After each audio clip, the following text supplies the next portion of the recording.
I be moving. Whipping the foreign, I'm cruising. The money I'm speaking is fluent.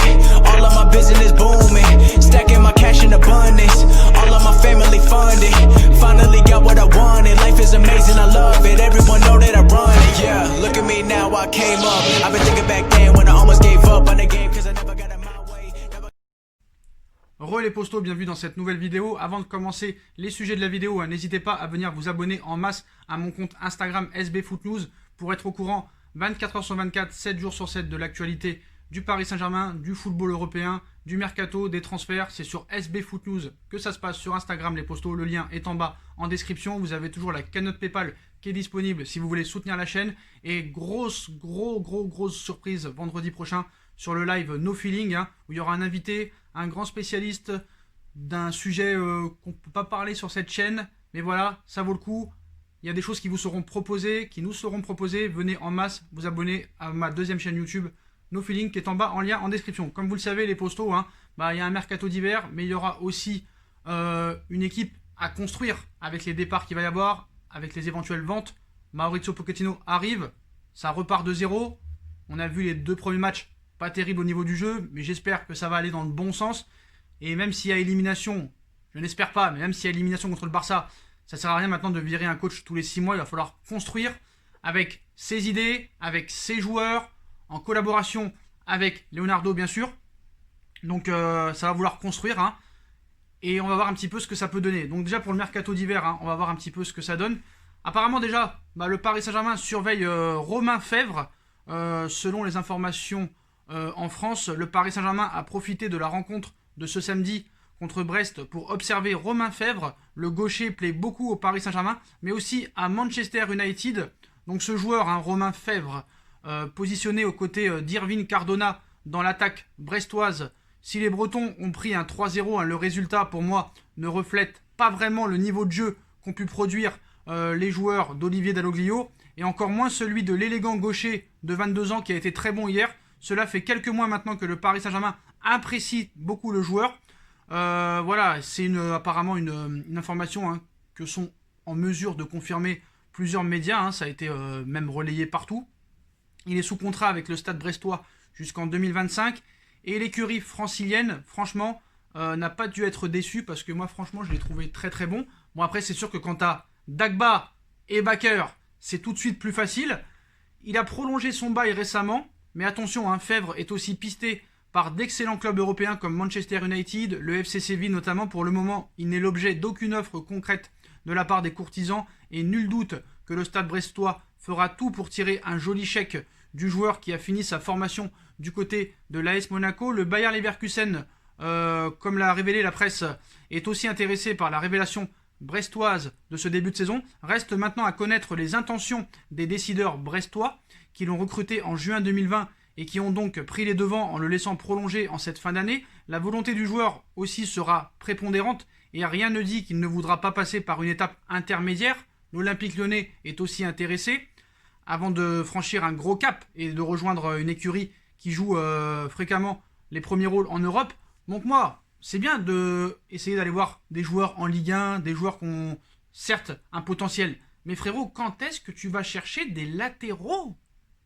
À un moment donné, il faut se poser la question de la compétence de ces dirigeants. Alors moi, j'aime beaucoup Leonardo. Navas, ça a été top niveau, ça a été le braquage. Rafinha, ça a été le braquage. Il y a eu des Verratti braquages, etc., etc.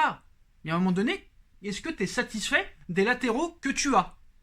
Même si Bernat et Florenzi sont blessés. Mais est-ce que tu es vraiment satisfait ? Et si tu es vraiment satisfait de Bakker et de Dagba et que tu ne veux pas t'en débarrasser, tu dois venir devant les supporters parisiens et dire pourquoi tu ne veux pas vendre Dagba et Bakker et pourquoi tu ne cherches pas des latéraux alors qu'en attaque pour l'instant tu as tout ce qu'il faut. Bref, je ne comprends pas vraiment la logique des choses. Donc on va voir un petit peu les autres pistes.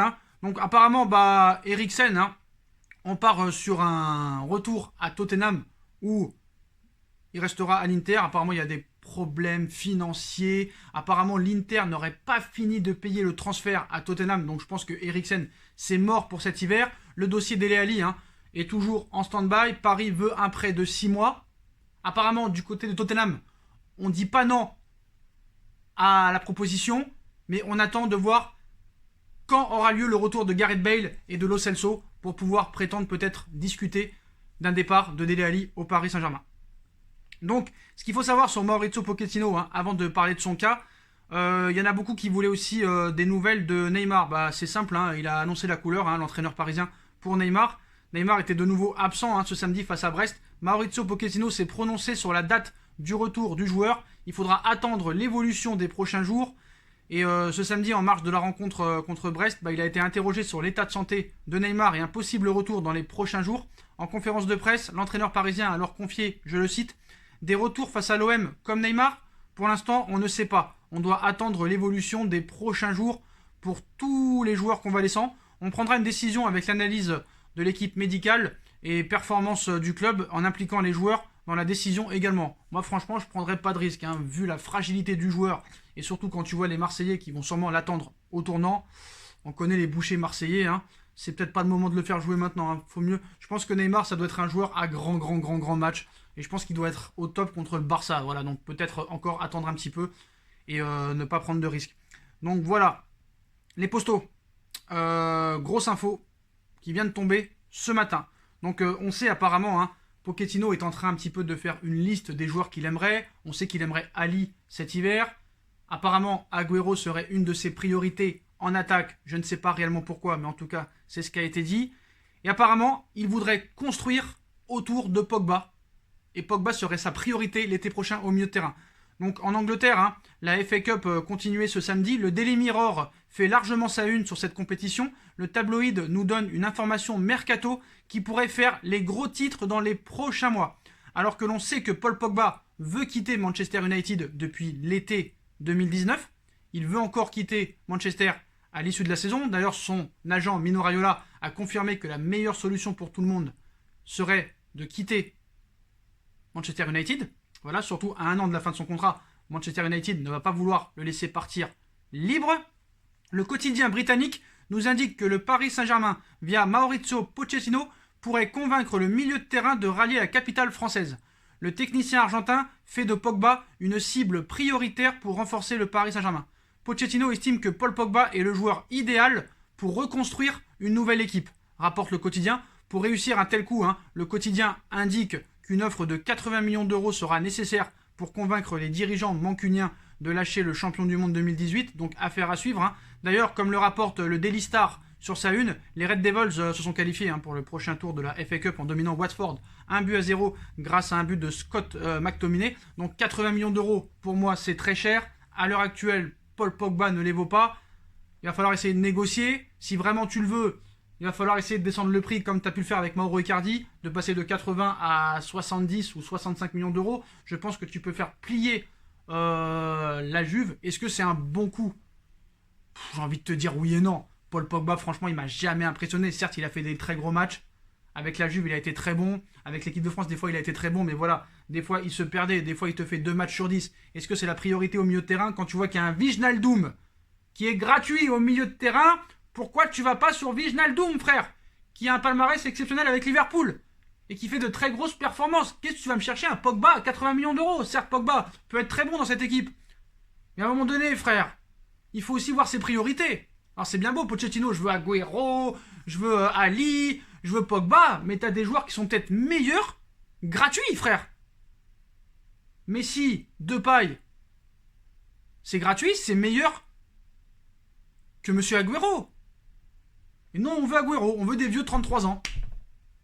Haaland, à 75 millions, frère. Tu vas te réveiller quand? Alaba gratuit, Ramos gratuit, Wijnaldum gratuit, Messi Depay gratuit. Et non, nous on va continuer, et on va prolonger Di Maria, et allez, on y va, et on continue les conneries. Voilà, bref. Donc voilà, c'est une bombe qui est annoncée ce matin par le Sun Les Postos, qui a aussi été, on va dire, confirmé par le Daily Star et le Daily Mirror. Voilà, c'est surtout une info du Daily Mirror, surtout, qui a été confirmée par The Sun et par le Daily Star. Donc voilà, on sait que Pochettino, on sait que Paul Pogba est une piste de longue date du Paris Saint-Germain. En ce qui concerne le contrat de Monsieur Kylian Mbappé, le très grand joueur qui marque des buts à tous les matchs maintenant et qui est exceptionnel, hein, qui ne perd plus un ballon, qui est vraiment très bon, qui est meilleur que Haaland, qui est meilleur que Ronaldo, qui est meilleur que Messi, qui est meilleur que Sancho, qui est meilleur que Rashford. Il ne faut pas toucher au petit Mbappé, hein, c'est un phénomène. Voilà. Bon, comme vous le savez, il est en fin de contrat en juin 2022. Mbappé est toujours dans l'incertitude, hein, concernant son avenir. Mais Nasser Al-Khelaifi serait optimiste. On a commencé à discuter avec Kylian, excusez-moi. Les discussions resteront confidentielles, mais je suis très confiant. Les deux veulent rester avec nous, surtout Mbappé, apparemment. Après la victoire contre Başakşehir, Nasser Al-Khelaifi affichait sa volonté ferme et son optimiste concernant la prolongation de Kylian Mbappé qui s'achève en juin 2022.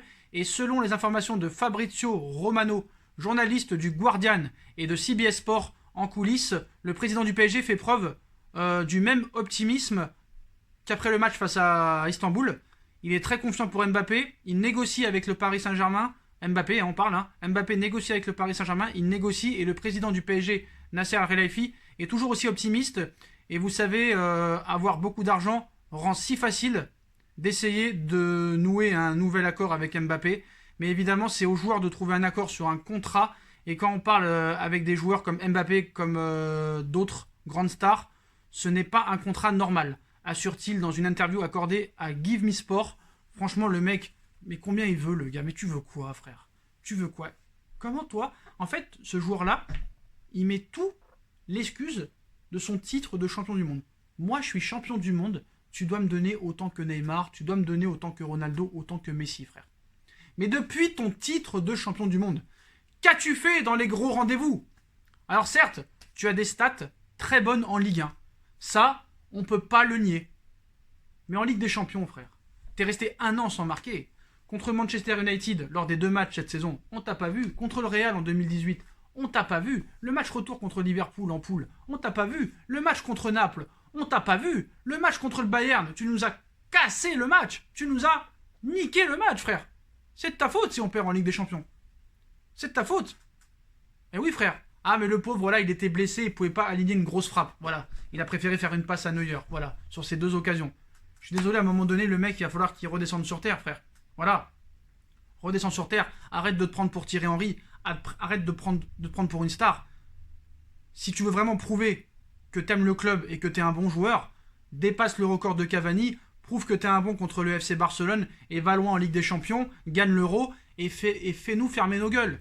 Mais vu le niveau de jeu que tu as actuellement, on n'est pas prêt de la fermer, notre gueule. Voilà, c'est bon, tu touches 18 millions d'euros par an, ils t'ont proposé un contrat jusqu'en 2026 à 30 millions d'euros bruts, ça devrait être assez suffisant. On rentre dans la légende avec le Paris Saint-Germain. Tu veux aller au Real Madrid? Va au Real Madrid. Mais si tu gagnes pas la Ligue des Champions avec le PSG et que tu rentres pas dans l'histoire de ce club, tu feras comme tous les autres ont fait au Real Madrid, comme Gareth Bale, comme Benzema, comme Ronaldo. Si tu préfères gagner des Ligues des Champions avec le Real, comme tout le monde a fait, plutôt que de gagner une Ligue des Champions avec le Paris Saint-Germain, chose qui n'a jamais été faite, et tu pourrais être le joueur qui pourrait se vanter de faire ça. Imagine tu gagnes la Ligue des Champions avec le Paris Saint-Germain. Tu pourras dire après, si tu pars, voilà, bon, regardez-moi, j'ai fait gagner la Ligue des Champions avec le Paris Saint-Germain, j'ai battu le record de l'histoire de buts, et vous avez rien fait. Là, tu pourras te la raconter. Et pour l'instant, en aucun cas, tu n'as le droit de te la raconter. On te propose un contrat, c'est grâce au Paris Saint-Germain que tu en es là, et à un moment donné, ils t'ont tout donné, tu dois redonner en retour. Mais bon, moi, je te dis la vérité, vu le niveau que tu as depuis 1 an, franchement, si Liverpool ou le Real me balance 140 ou 150 millions d'euros, je te vends les yeux fermés, je te fais ta valise, je t'emmène à l'aéroport, je te paye ton croissant et ton jus d'orange, et le journal de l'équipe, et je te mets dans l'avion, malgré que tu sois milliardaire. Pour qu'ils se prennent, les mecs. Donc voilà les postos, voilà pour les dernières informations. Mercato du jour, Eriksen, c'est mort. Ça discute toujours avec Ali pour un prêt. Romain Fèvre est suivi par le Paris Saint-Germain. Et la priorité au milieu de terrain de Mauricio Pochettino serait Paul Pogba. Voilà, c'est les envies du coach, c'est les rumeurs du jour. Dites-moi en commentaire ce que vous en pensez, les postos. Je compte sur vous pour bombarder la barre de like. On like, on partage, on commente, on s'abonne. On active la petite cloche pour être tenu au courant des vidéos qui vont sortir. On me rejoint sur mes différents réseaux sociaux, ainsi que ma cagnotte PayPal qui est disponible si vous voulez soutenir la chaîne. Ma deuxième chaîne No Feeling des postos, gros live vendredi prochain vers les 21h, 22h. Soyez présents et allez vous abonner à ma deuxième chaîne YouTube. Voilà les postos, je vous souhaite à tous une bonne continuation. Prenez soin de vous et à très vite pour une nouvelle vidéo les postos. Tchuss!